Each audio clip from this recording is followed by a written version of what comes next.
आप सभी को नमस्कार। आज मैं आप सभी के समक्ष महाभारत का एक किस्सा लेकर आई हूँ कि भीष्म ने युधिष्ठिर को बताई थी कुछ खास बातें जो कि जीवन में काम आएंगी। तो श्रवण करते हैं। जब पितामह भीष्म बाणों की शैया पर लेटे हुए थे तब श्री कृष्ण ने युधिष्ठिर से कहा, भीष्म जीवन और मृत्यु के बीच लटक रहे हैं, जाओ उनसे जो कुछ पूछना है पूछ लो। युधिष्ठिर कृष्ण कृप और पांडवों के साथ कुरुक्षेत्र में पहुंचे। मृत्यु शैया पर पड़े हुए भीष्म ने जो उपदेश उस समय दिए ये मैं आपको बताने जा रही हूँ। भीष्म ने इस दौरान राजधर्म, मोक्ष धर्म और आप धर्म आदि का मूल्यवान उपदेश बड़े विस्तार के साथ दिया। इस उपदेश को सुनने से युधिष्ठिर के मन से ग्लानि और पश्चाताप दूर हो जाता है। नंबर 1, मन को वश में रखना। नंबर 2, घमंड नहीं करना। नंबर 3, विषयों की ओर बढ़ती हुई इच्छाओं को रोकना। नंबर 4, कटु वचन सुनकर भी उत्तर नहीं देना। नंबर 5, दूसरों की निंदा नहीं करना और न ही सुनना। नंबर 6, मार खाने पर भी शांत व सम रहना। नंबर 7, अतिथि व लाचार को आश्रय देना। नंबर 8, नियम पूर्वक शास्त्र पढ़ना व सुनना। नंबर 9, स्वयं आदर न चाहकर दूसरों को आदर देना। नंबर 10, दिन में नहीं सोना। नंबर 11, स्वाद के लिए नहीं स्वास्थ्य के लिए भोजन करना। नंबर 12, क्रोध के वशीभूत नहीं रहना। नंबर 13, सत्य धर्म सब धर्मों से उत्तम धर्म है। सत्य ही सनातन धर्म है। तप और योग सत्य से ही उत्पन्न होते हैं। शेष सब धर्म सत्य के अंतर्गत ही आते हैं। सत्य ब्रह्म है, सत्य तप है। सत्य से मनुष्य स्वर्ग को जाता है। झूठ अंधकार की तरह है। अंधकार में रहने से मनुष्य नीचे गिरता है। स्वर्ग को प्रकाश और नरक को अंधकार कहा जाता है। नंबर 14, ऐसे वचन बोलो जो दूसरों को प्यारे लगे। दूसरों को बुरा भला कहना, दूसरों की निंदा करना, बुरे वचन बोलना, यह सब त्यागने के योग्य हैं। दूसरों का अपमान करना, अहंकार और घमंड यह अवगुण है।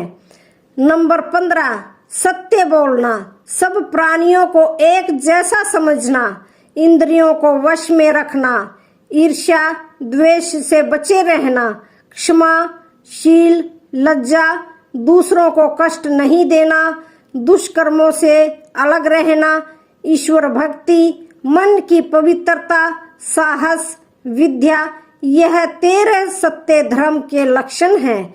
वेद सत्य का ही उपदेश करते हैं। सहस्त्रों अश्वमेघ यज्ञों के समान सत्य का फल होता है। नंबर 16, इस लोक में जो सुख कामनाओं को पूरा करने से मिलता है और जो सुख परलोक में मिलता है वह उस सुख का 16वां हिस्सा भी नहीं है जो कामनाओं से मुक्त होने पर मिलता है। जब मनुष्य अपनी वासनाओं को अपने अंदर खींच लेता है, जैसे कछुआ अपने सब अंग भीतर को खींच लेता है, तो आत्मा की ज्योति और महत्ता दिखाई देती है। जो पुरुष अपने आप को वश में करना चाहता है उसे लोभ और मोह से मुक्त होना चाहिए। नंबर 17, स्वयं अपनी इच्छा से निर्धनता का जीवन स्वीकार करना सुख का हेतु है। यह मनुष्य के लिए कल्याणकारी है।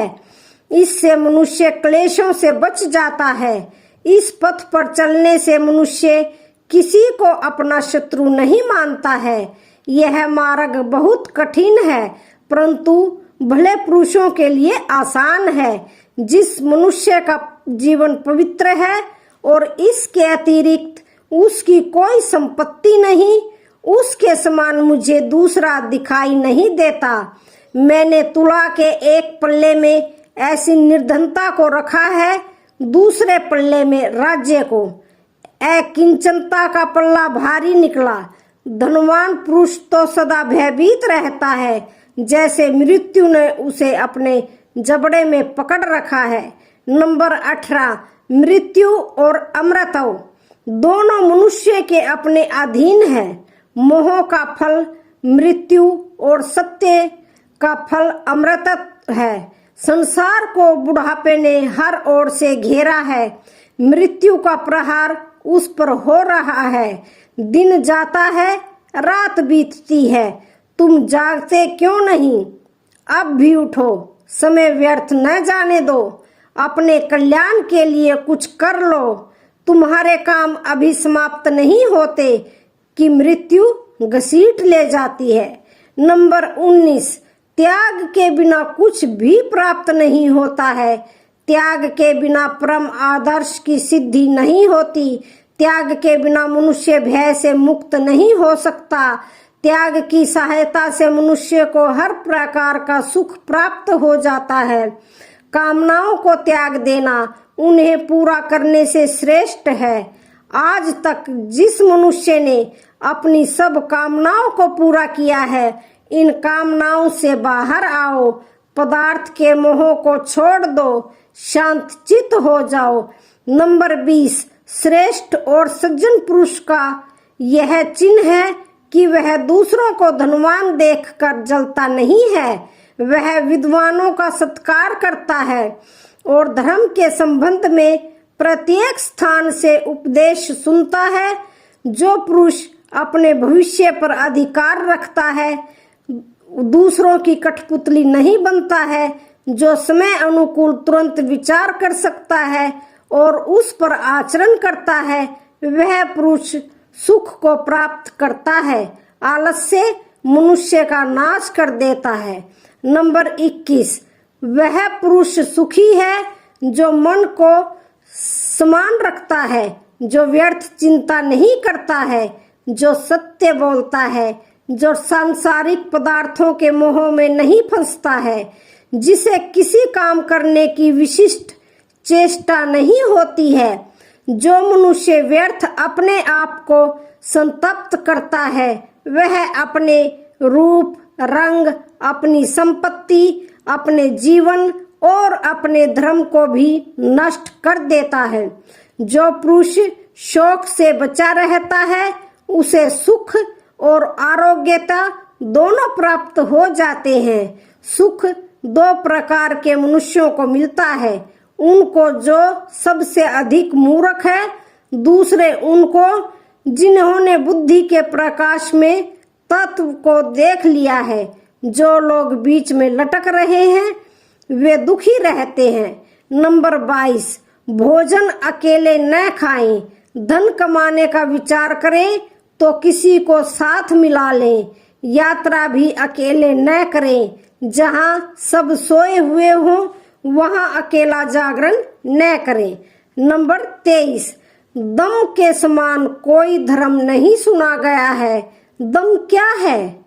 क्षमा, वैर त्याग, घृति, सत्य, सरलता, समता, संयम, इंद्रिय, कर्म करने में उद्यत रहना, कोमल स्वभाव, लज्जा, बलवान चरित्र, प्रसन्नचित्त रहना, संतोष, मीठे वचन बोलना, किसी को दुख नहीं देना, ईर्ष्या नहीं करना, यह सब दम में सम्मिलित है। तो आज की वीडियो का यहीं पर समापन होता है। वीडियो अच्छी लगे तो चैनल को लाइक, शेयर सब